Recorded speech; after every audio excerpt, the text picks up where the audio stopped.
Bismillahirrahmanirrahim. I am Dr. Muhibbullah Wazir.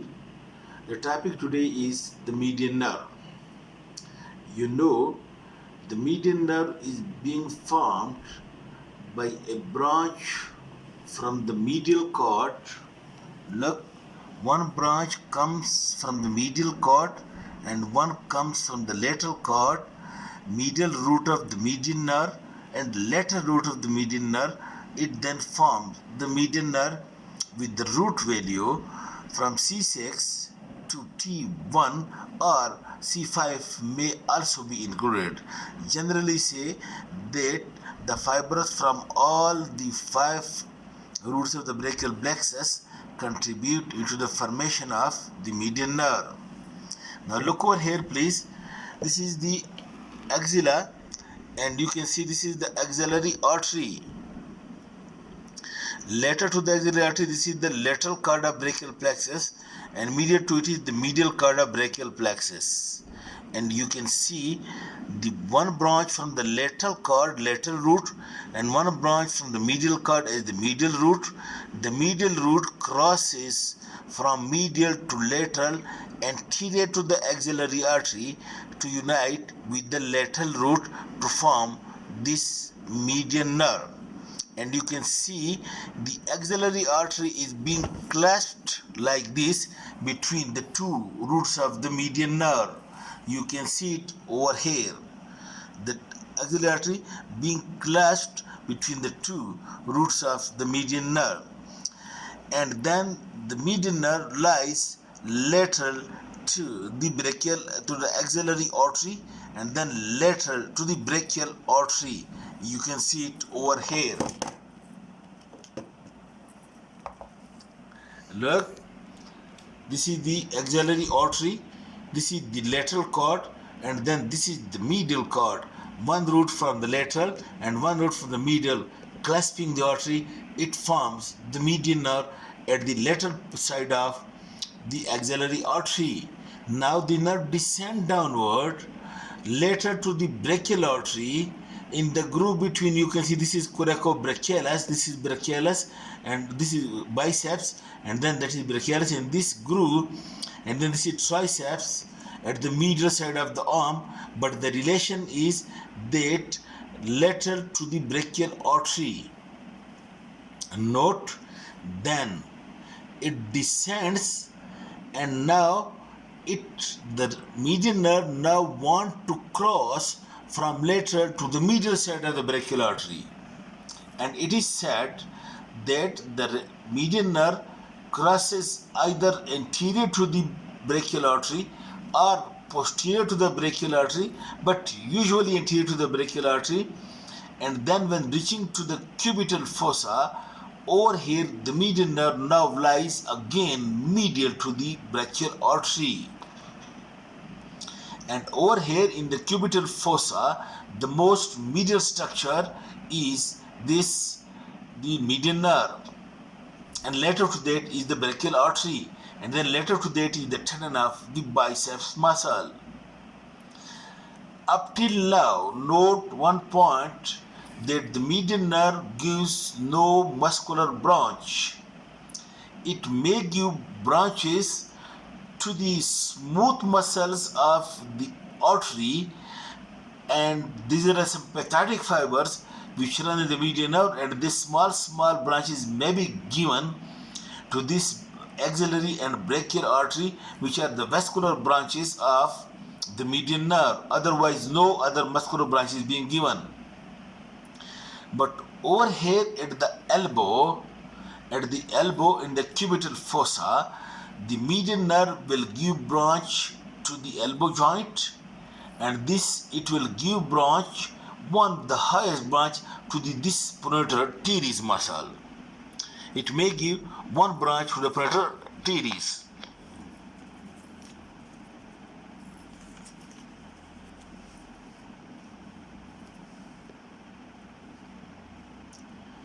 Alright, the same relation you can see it over here. Brachial artery, lateral, and then crossing anterior and then becomes medial.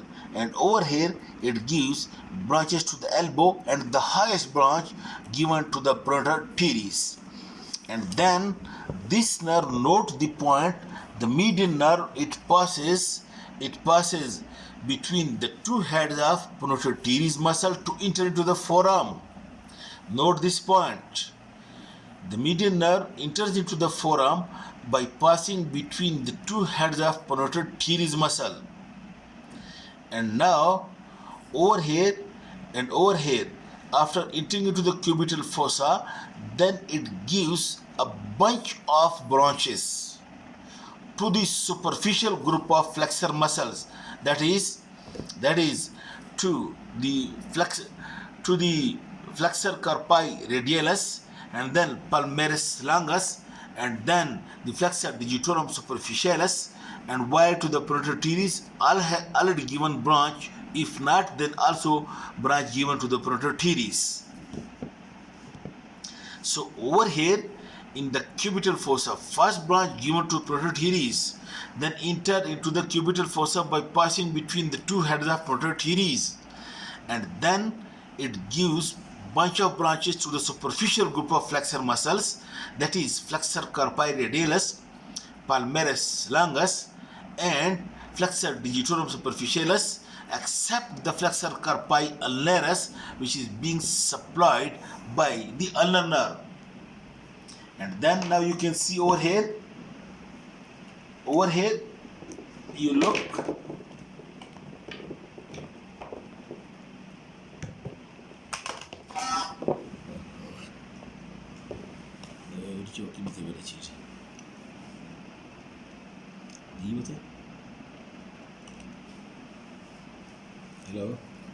hello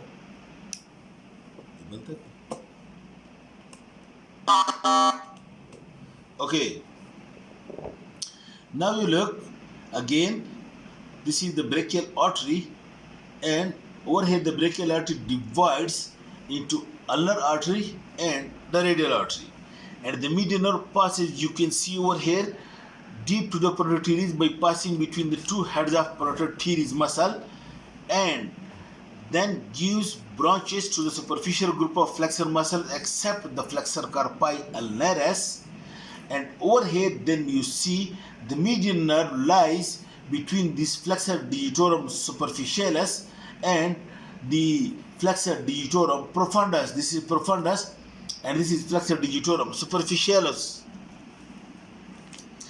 Look, the median nerve passes by passing deep to the pronator teres, and this is bicipital aponeurosis, and it crosses the ulnar artery. You can see it crosses the ulnar artery, the median nerve, and over here it gives branches to the superficial group of flexor muscles.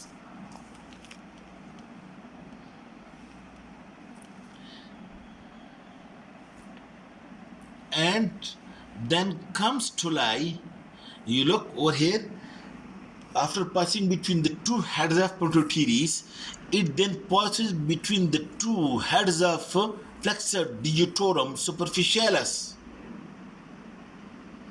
And now we have removed the superficialis from over here, and now the overhead, the median nerve lies between the superficialis, this is flexor digitorum superficialis, and between the profundus.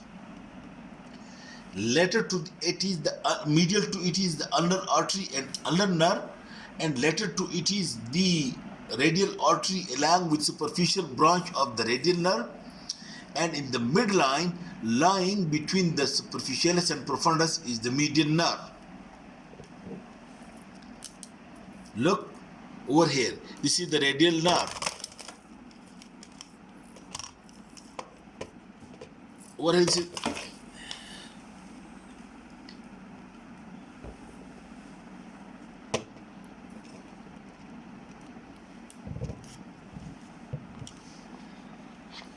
alright. This is the radial artery. This is the ulnar artery and ulnar nerve. This is the median nerve, and this is the anterior interosseous artery and anterior interosseous nerve. And over here, this is the radial artery and superficial branch of radial nerve. Okay. Now, the median nerve lies between the flexor digitorum superficialis and profundus, but note the point that this is superficialis and that is profundus. The median nerve does not lie upon the profundus, but it lies plastered down to the undersurface of superficialis. Note this point. That's why when you give incision to superficialis over here, it must be in your mind that the median nerve lies plastered down to the inner surface of superficialis. And now the median nerve gives one big branch at this point. Look, this nerve, this is called as anterior interosseous nerve or anterior median nerve, accompanied by anterior interosseous artery. Both these anterior interosseous artery and anterior interosseous nerve, it runs upon the interosseous membrane between the two muscles. And this anterior interosseous nerve or anterior median nerve, it supplies the deep group of flexor muscles, that is this flexor pollicis longus, the pronator quadratus, and the ulnar half of the radial half of the flexor digitorum profundus, while the ulnar half of flexor digitorum profundus is supplied by ulnar nerve.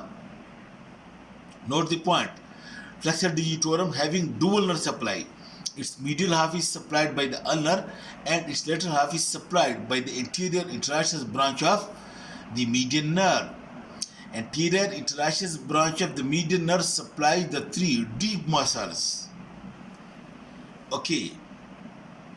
And note one another point, that normally the artery gives small branches to the nearby nerve, and the nerve gives small branches to the nearby artery, that is vasa nervosum. Okay. But over here the anterior interosseous artery and anterior interosseous nerve runs throughout with one another, and that is, you can say that the anterior interosseous nerve is being supplied by anterior interosseous artery and anterior interosseous artery is supplied by anterior interosseous nerve. Alright, then the anterior interosseous nerve, after supplying the pollicis, pronator and one half of the flexor digitorum profundus, it passes deep over here. It supplies the inferior radio-ulnar joint and the wrist joint and then finishes over here. While the median nerve, it runs between the digitorum and superficialis, being covered by the superficialis, but note one special point, that just above the flexor retinaculum, look, the median nerve is being covered by this flexor digitorum superficialis, but above the flexor retinaculum, over here in this area, the median nerve again becomes superficialis, becomes superficial, and lies between the tendon of the flexor carpi radialis and tendon of flexor digitorum superficialis, being covered by palmaris longus tendon over here.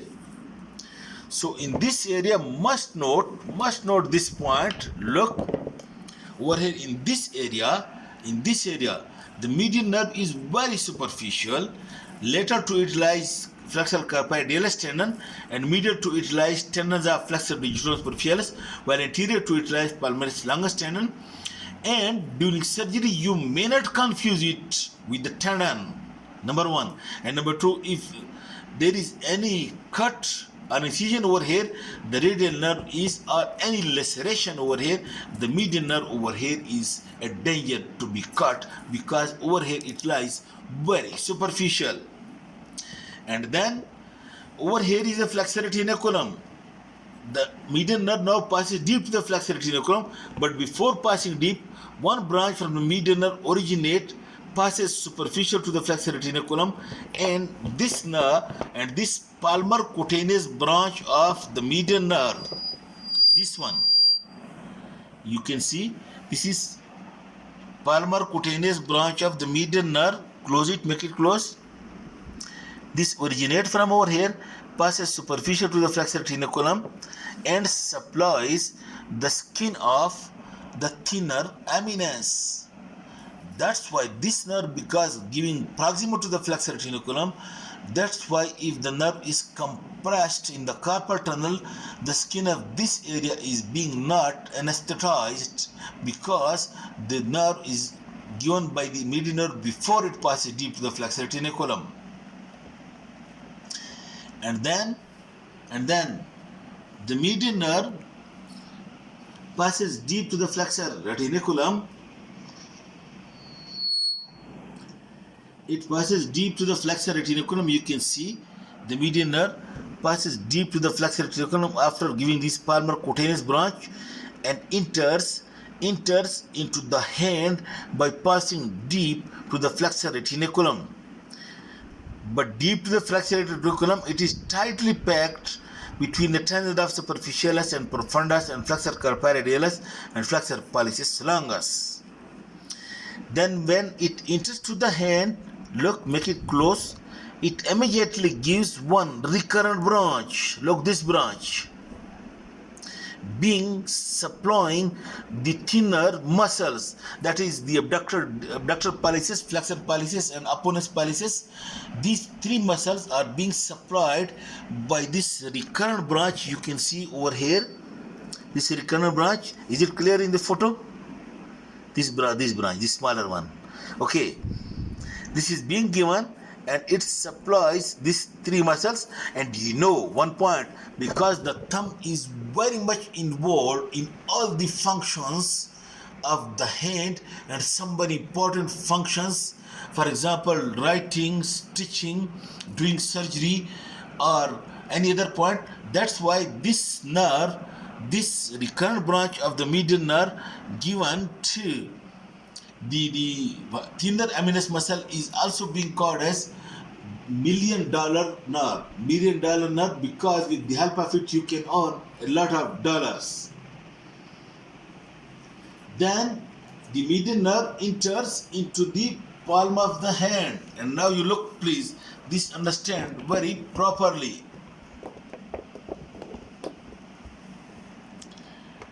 Light, okay, all right. Now look, this is the median nerve. After giving the recurrent branch to the thinner muscles, then it gives three branches to the radial side of the thumb, to the medial side of the thumb, and to the radial side of the index finger. These are called as three proper palmar digital branches. Proper palmar digital branches that supplies both the sides of the thumb and only the lateral side or the radial side of the index finger. And the other branch, this one, this is the common palmar branch, which divides again into two branches. You can see the common palmar branch divides into two branches, and these two branches passes into the web space between the index and middle and ring finger. You can see this one. And then each common palmar branch divides into proper palmar digital branches, and it supplies the web space and the skin cutaneous supply to the adjacent sides of the index and middle finger, and this one to the adjacent sides of the middle and ring finger. In this way, the lateral 3.5 fingers and the skin of the thinner eminence and the skin of the center of the palm is being supplied by the proper palmar and common palmar digital branches of the median nerve. But at this point, note another point, that this palmar digital branches, it overlap. This point. This palmar digital branches overlap onto the dorsum as well, and the cutaneous supply to the nail bed and to the dorsum of the distal phalanx. This is also being supplied by these palmar digital branches. And the point to understand is, that's why, because of this reason, that the nail bed and the skin and the dorsum of the distal phalanx is also supplied by these palmar digital branches. That's why if you want to do surgery over here and if you want to give local anesthesia, then you will have to give ring anesthesia. If you give anesthesia only to the extensor digital branches, this distal phalanx will not be anesthetized because it is being supplied. That's why you have to give a ring anesthesia over here. Okay, now after having this description, that the median nerve supplies all the flexor muscles of the forearm except the flexor carpi ulnaris and the ulnar half of flexor digitorum profundus. Otherwise, all the long flexors are being supplied by the median nerve. And then the median nerve also supplies the muscles of the thenar eminence. The median nerve also supplies from its digital branches the lateral two lumbricals as well. Lateral two lumbricals, the medial two are supplied by the ulnar nerve and the lateral two are supplied by the median nerve. Anyhow, the distribution of the lumbricals between the median and ulnar is 2 and 2 or 1 and 3 or 3 and 1, which I have already discussed in the previous lecture. Alright, in this way, because supplying all these flexor muscles, the thenar muscles, the lateral two lumbricals and the cutaneous supply, then it controls the most coarse and powerful function of the hand.